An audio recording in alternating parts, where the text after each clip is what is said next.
Salut les coureurs, salut les triathlètes. Aujourd'hui on se retrouve pour une vidéo qui va s'adresser aux coureurs lents, aux coureurs qui font de l'ultra ou du triathlon longue distance. Est-ce que vous connaissez la méthode Cyrano? À mon avis, peut-être pas. Déjà on va faire un petit bilan sur ce qui vous arrive en course souvent quand vous faites du très longue distance.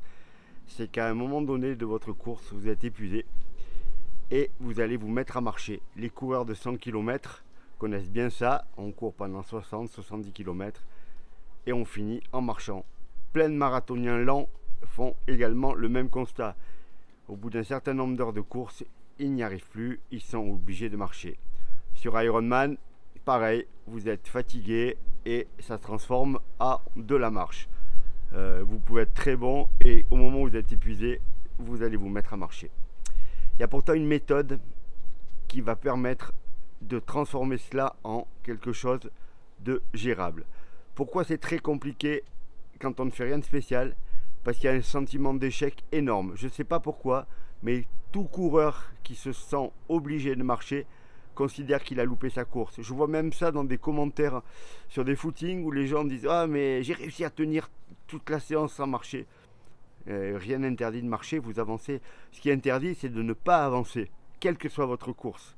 Ok? Alors, il existe une méthode très simple. Cette méthode, moi je l'ai découverte, c'est dans les années 2000, quand je faisais du 100 km. Et elle a été mise au point par un copain à moi de l'époque. J'ai oublié son nom, donc je m'en excuse auprès de lui. On avait appelé ça la méthode Cyrano. La méthode Cyrano, elle était très simple. C'était, puisque la plupart des coureurs se mettent à marcher à un moment donné dans la course, pourquoi ne pas l'intégrer dans le plan de course? Ça a un énorme avantage. Un, ça devient quelque chose de prévu, donc il n'y a plus du tout de sentiment d'échec.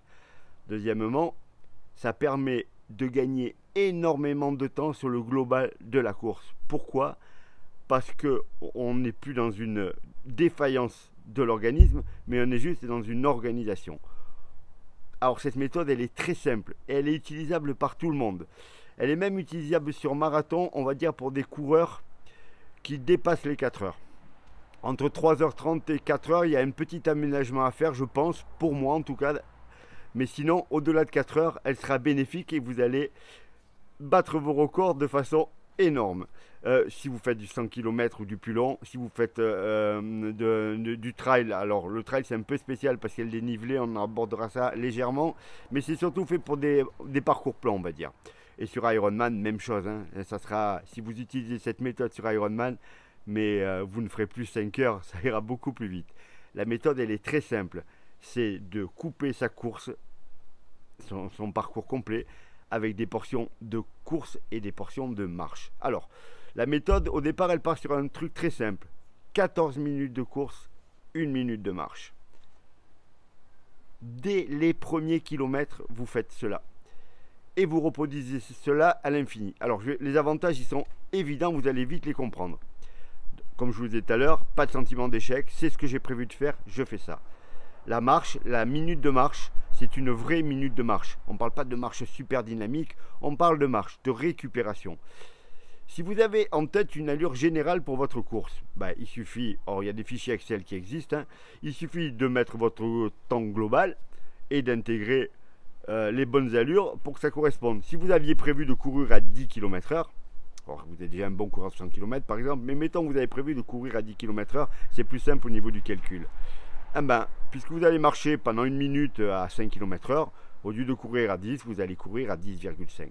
Voilà, donc vous arrivez au même total, sauf qu'à la sortie, vous allez réellement réussir votre performance. Alors pourquoi c'est intéressant? Vous commencez à courir 14 minutes, vous allez vous mettre à marcher. Au début, vous vous dites, mais je peux continuer à courir. Pourtant, il ne faut pas le faire. Il faut vraiment rentrer dans ce processus 14-1, 14-1, 14-1. Quand vous commencez à être fatigué, vous allez vite comprendre les avantages. Vous venez de marcher 1 minute. Vous êtes ravitaillé, tant qu'à faire, autant en profiter pour faire quelque chose d'intéressant. Et vous commencez à courir. Ah, je suis bien. Vous avez 3-4 minutes qui se passent super bien. Après, il y a 3-4 minutes qui arrivent. Bon, ça commence à redevenir un petit peu difficile, mais ça va encore. Et puis, on est à 8 minutes. Et là, ça commence à être vraiment dur. Et au moment où en temps normal, votre cerveau vous aurait dit oh, tu vas pas y arriver de toute façon. Là, vous vous dites, mais dans 4 minutes, je vais marcher. J'ai que 4 minutes à tenir. Et vous allez avancer sur ces 4 minutes avec cet objectif d'arriver à la minute de marche, pendant laquelle vous allez de nouveau boire un coup, récupérer, et c'est reparti. Et ça, je vous garantis, c'est énorme, parce que au début, les gens vont vous dire allez, allez, mais pourquoi tu marches? Vous n'écoutez personne, vous êtes dans votre bulle, et puis à la fin, vous allez doubler tous ces gens qui ne font plus que marcher. Sur Ironman, c'est la même chose. Si vous êtes fatigué, si vous savez que votre chrono il va dépasser les 4 heures, vous pouvez tout à fait faire ça. Alors sur Ironman, vous pouvez soit le faire à la montre, soit vous pouvez le faire au ravito, puisqu'il y a souvent des ravitaux tous les 2,5 km. Vous arrivez à approcher, quand vous approchez du ravito, vous vous mettez à marcher, vous prenez vos ravitaux, et pendant 1 minute, vous vous ravitaillez et vous repartez.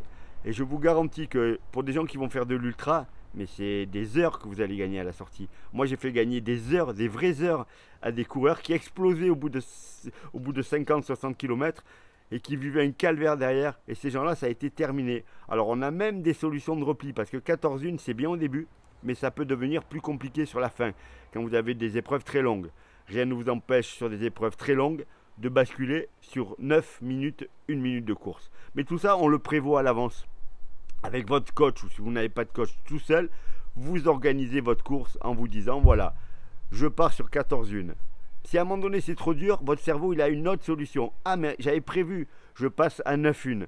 Et le sentiment d'échec il n'existe jamais. Le problème en course à pied, c'est quand le cerveau il lâche. Et le cerveau il lâche quand on pense qu'on ne réussit pas. Sur marathon, on est sur des chronos, on a un objectif temps. Quand on n'est plus dedans, c'est l'enfer sur terre. On n'a plus envie, on se demande pourquoi on fait ça et je ne reviendrai pas.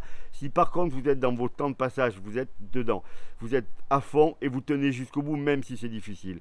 Dès que c'est plus long, dès que vous devez vous mettre à marcher parce que vous êtes épuisé, c'est terminé. Avec la méthode dont je vous parle, vous n'aurez plus ce problème-là. Elle est applicable absolument sur toutes les distances, bien entendu. J'ai parlé de marathon, de 100 km, d'Ironman, mais vous pouvez tout à fait faire ça sur semi.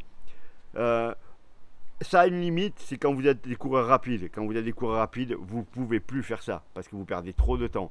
Mais parce que vous êtes capable de courir du début jusqu'à la fin à la même allure.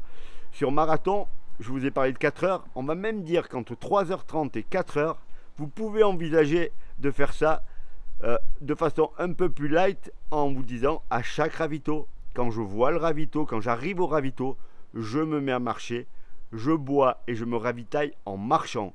Et je ne repars qu'après 30 secondes quand j'ai fini de boire et de me ravitailler. En avançant toujours, hein, on avance toujours, bien entendu, on ne s'arrête jamais. Et ça peut aussi marcher. En dessous de 3h30, ça va être compliqué parce qu'il faudrait vraiment augmenter beaucoup votre allure de course et ça ne marcherait pas. Voilà, cette méthode, elle a été appliquée pendant des années. Alors si vous faites des courses encore plus longues, hein, des 24 heures, des trucs comme ça, bien entendu qu'il faut faire ça. Il n'y a même pas le choix. Mais vraiment, essayez. Si vous êtes débutant, vous pouvez faire un marathon comme ça. Il n'y a pas très longtemps, au dernier marathon de Paris, 8 semaines avant le marathon de Paris, j'ai une coureuse qui m'appelle en me disant Michel, je suis inscrite au marathon, je me suis inscrite parce qu'on m'a donné un challenge, je fais comment? Je lui demande combien de temps elle s'entraîne, elle me dit mais je commence à peine à courir. Je lui dis bon tu sais c'est pas une bonne idée de faire un marathon quand on n'a pas l'habitude de courir. Heureusement elle était quand même en forme puisqu'elle joue au tennis. On a mis en place cette méthode. Elle a fait 4h50, mais le chrono était anecdotique. Mais elle est arrivée à l'arrivée en me disant mais j'ai tout passé super facilement grâce à ça. On a travaillé les 8 semaines, on a mis ça en place dès le départ dans toutes ces séances pour que ça devienne pour elle un réflexe. Je cours 14 minutes, je me ravitaille, je bois et je mange pendant 1 minute en avançant tranquillement, pas de la marche forcée, de la vraie marche. Et hop, elle repartait derrière. Et elle a fait un chrono qu'elle n'aurait jamais pu envisager de faire. Donc, regardez ça. Vous pouvez le chercher sur Excel. Vous trouverez ces fichiers Cyrano. Sinon, je dois avoir ça dans un coin. Vous m'envoyez un message. Je vous envoie le fichier Excel qui vous permet de rentrer une allure de chrono final et de varier sur les allures en comptant la marche à 5 km/h. Et comme ça, vous montez votre vitesse de course pour y arriver. Si vous avez connu ces défaillances où vous vous mettez à marcher, je vous promets que ça vaut le coup d'essayer ça. Voilà les coureurs, voilà les triathlètes, c'est tout pour aujourd'hui. Je vous remercie, le nombre d'abonnés augmente régulièrement, je suis content, merci pour tous vos commentaires, j'essaie toujours d'y répondre et de répondre personnellement à tous les gens qui m'écrivent, donc n'hésitez pas non plus à me dire ce que vous avez envie d'entendre dans les vidéos. Un triathlète me disait: Michel, tu fais pas assez de vidéos sur le triathlon. Je veux bien en faire, mais donnez-moi des sujets, parce que les sujets sur la course à pied se reportent souvent sur le triathlon, tout ce qui est nutrition, tout ce qui est gestion du stress, gestion de l'effort. Mais si vous avez des spécificités sur le triathlon, n'hésitez pas à me dire: j'ai envie que tu parles de ça, et je ferai une vidéo là-dessus. Je vous dis merci et à bientôt, et bon entraînement à tous.